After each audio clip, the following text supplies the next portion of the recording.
Bismillah ve salatu ve selamu ala Resulillah ve ala alihi ve sahbihi ve men vala. Muhammed ibn İsmail Bukhari rahmetullahi aleyh Sahih Bukhari namlı kitabının iman hakkındaki kitabının tüvenlik babında mundaqdaydı. İslam haqiqi öz mahiyetini tapmağa vaxtıda yak ölümden qoqup, yak esirlikten qoqup şekli bir boysunuş halıtıda boğa vaxtı qanda boludu deydi. Allah Teala bu vaxtda mundaqdaydı. Bir kısım Arabiler biz iman ettik deyişti. Degen ey Muhammed Aleyhisselam siz iman etmedinler. Lekin sizler biz Müslüman bulduk dаңlar degen deydi. Bu ayet demde bir kısım şu Beni Asad kabilesinden boğan bir kısım Araplar, Bedeviler mesela şu tağturada yaşaydıqanlar. Peygamberimizdeki kaşığı gelip biz palan pustan kabilelik semiler sana biz uruş ilan qılmadık, uruşmadık, biz maqılda biz boysunduq, Müslüman bulduk, iman etip geldik. Deb Resulullah'a özünki mümin boğanlığını minnet qilgan. Şu vaqtida Allah subhanahu wa taala bu ayet tushirgan. Sizlar mümin bo'lmadinglar, Müslüman buldinglar. Yani esirlikdan qo'rqib, hamda şekilga ig'izda Müslüman bo'ldinglar.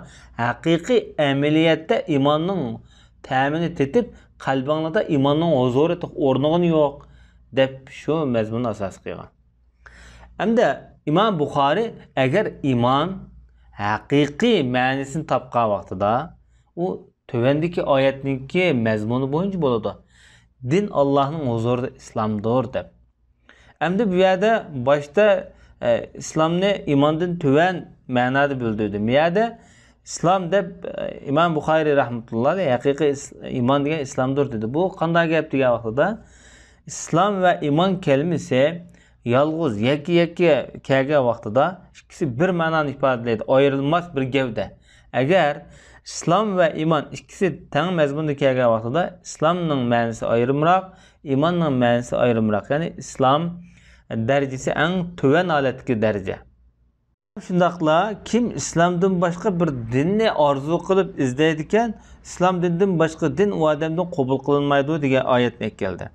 Ama tövendeki ishki oyatniki mazmundagi İslam haqiqiy shu Allah'ın Resulü bo'lgan qalbdagi ishtiyoq toshqindan kelib chiqqan islomni asos qildi. Undaqda bu imonni maqsad qilgan.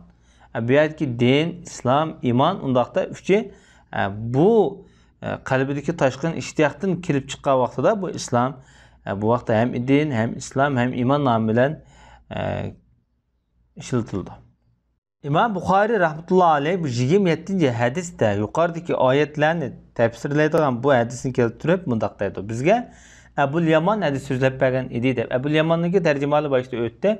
Hakem ibn Nafi'il Himsi. Bu adam dedi bizge Şuayb hadis sözlep bergen idi dedi. Şuayb'ninki tercümalı öttü. Şuayb ibn Dinar yaki Şuayb ibn Abi Hamza.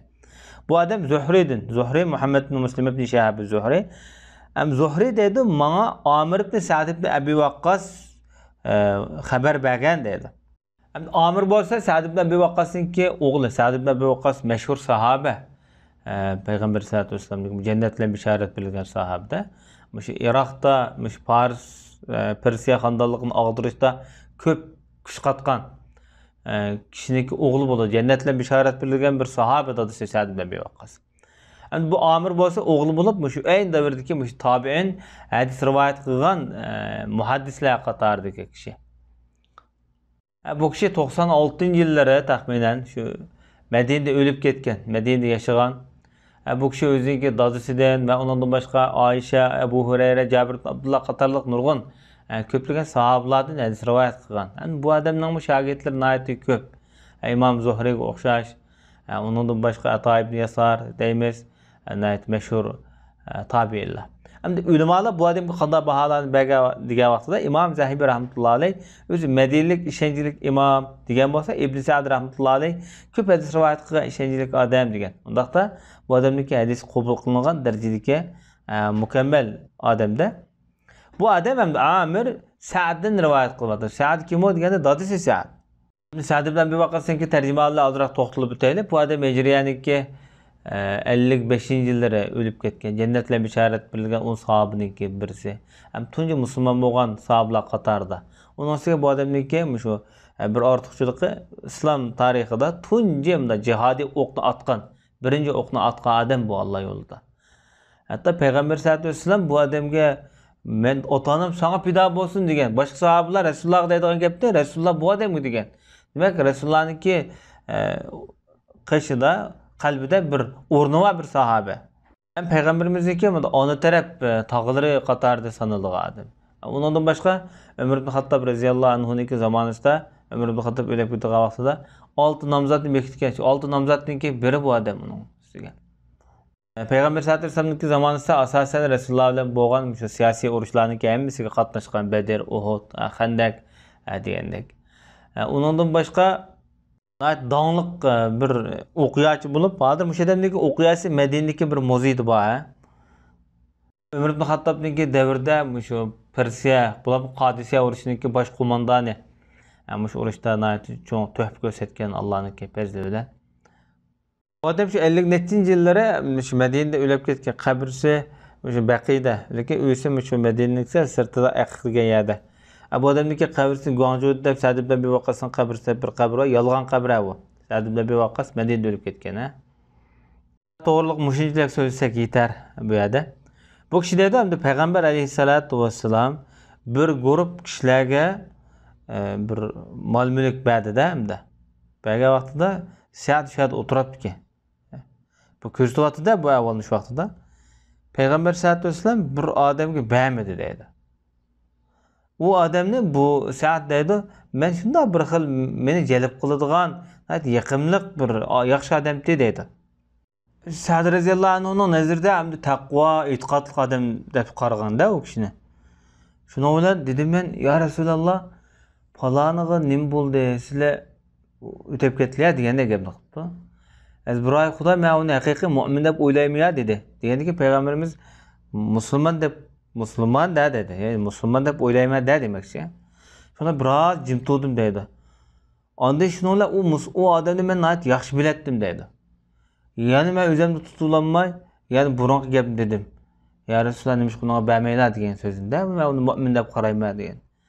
Shuna dedim men, faloni nimishqa bermaylar.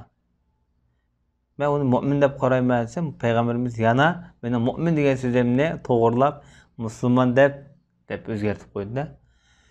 Shundan keyin birozdan keyin yana men o'zim tutulanmay, men uni bilaman-da u odamni. Shuni yana koni gapni yana dedim. Desem payg'ambar sallallohu alayhi vasallam qaytlab mundoq dedi. Ey Sa'd, men bir odamga mol dunyo berman. O mening bilkim boshqa men bermagan odamlar balkim u odamlar menga men bergan odamdan bak so'yimlikdir menga. Men yaxshi ko'radigan odamlar. Sabab Alloh taolo u odamni do'zaxga dum tashlab etmasin degan dum tashlab etmasin deb ansirab men shuni boshqalarga mushtaq mol dunyo berman deb shundoq dedi. Birinchidan bu hadisda hamda payg'ambar sollallohu alayhi vasallam Sa'd roziyallohu anhuga bir tanbih, bir nasihat xarakterlik so'z beryapti. U bo'lsa-mu, iymon degan odamniki shu ishki, qalbi bir avvalimda ishki dunyosidagi bir ishda. Bir odam uni qalbidagini, ishidagini bilinmaydi. Shuni oldirab bir odamni bek mu'min deb uni yuqori sifatni bermaslik kerak dedi. Bu bir adab. Odamniki tashqi qilgan amallariga qarab, bu odamning musulmonchiligini biz bilamiz. Lekin shu bak ko'ringan sifat bilan sifatlash kerak dedi.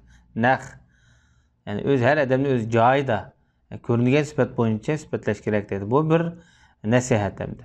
İkincisi payg'ambar sallallohu alayhi vasallam mal taqatgan, mal mulk bergan odamlar bular yangi tıxı musulmon bo'lib kelgan yoki boshqa qabilalarniki cho'ng katiboshlari.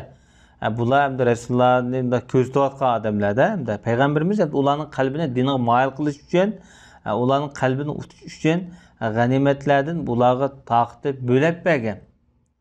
Bermegen kişi bolsa o İslam'ın haqiqiy tushungan, o payg'ambarimiz bersimi, bermisimi, mal dünya bo'lsimi, bo'lmasimi onaga ishki pul. O faqat Allah'ın Resulünü yaxshi ko'rdi, dunyoni yaxshi ko'rmaydi. Shuning uchun payg'ambarimiz o kishininki iymoniga bo'lgan ishonch ham o'zining qalbidagi iymonga topshirib, unaga bermagan. Ammo Rasululloh bu yerda bir Rasulullahning ajoyib bir insonparvarlik chiqib turyapti. Allah Taala devzak taşıp etmesin bir adamni dep, aşı kapır ulap ketmesin bizden bir hap ulap dep, ay mal dünyanın bir iş arkalık utup, yani aşne devzakka layık adamni cennet söylep kilovatın mağı. Mağı Peygamber sallallahu aleyhi ve sellem'in ayeti ne kadar esil ürünüş tigişlik süpetlerinden biri. Çünkü biz hem de bu gibi kıstırışımdaki sebep hem de biz özümüzdeki kavmini köp şu kapır kılış bilen, onu devzak bilen hüküm kılış bilen köp sınaqlarga duş kelgen bir millet bulup süptümüz bilen imkan ba tedricilik usulunu kullangan ahval aslında devzak layık taraftan cennet layık tarafga qarindaşlarımızı söylep çıkışqa teriş qılımız yaxşı. Qağın hem de meyli cenneti oluş, meyli devzak buluş bu Allah'nınki adli ve pezledik işler. Allah Taala ulug' Ramazan mübarekte günahlarımızı mağfiret kılsın, şundaqla bizni bir cennetke müyesser kılsın, cennet kirişki nisip etsin. Allah bizi devzakka layık bolup kılıştan saklap cennetke layık revişte paklanğını Allah Subhanahu ve Taala nisip etsin. İmam Bukhari dedi bu hadis ne hem de yukarıdaki ravilerden başka Yunus, Salih, Ma'mer, İmam Zuhri'ninki Okistan balası bu 4 eylen İmam Zuhri'di mi yani rivayet kılgan dedi. Ondaqda İmam Zuhri'de rivayet kılgan kişiler İmam Bukhari'ye nispeten nadir 5-6 ravi olup ketdi. Ve sallallahu ala nebiyyina Muhammed ve ala alihi ve sahbihi ecmaîn.